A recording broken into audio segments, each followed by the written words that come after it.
I was a video game developer in Silicon Valley, and then I became an investor in the video game industry. My background's in computer science. And what happened was after I sold my last video game company back in 2016, so we're talking 7 years ago now, 8 years ago now, and I put on a virtual reality headset and started playing a VR ping pong game.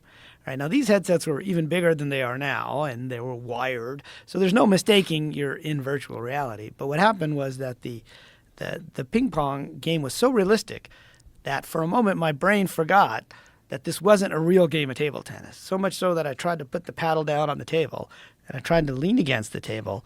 But of course, there was no table, so the controller fell to the floor, and I almost fell over. I had to do one of these double takes, like, oh, wait, I'm just in VR, right?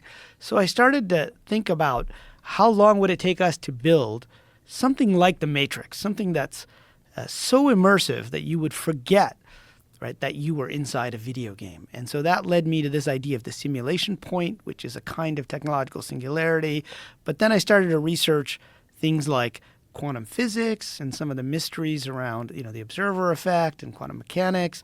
And then I started to look at all the world's religions, and I realized that they're all kind of saying the same thing, which is that there is no physical universe.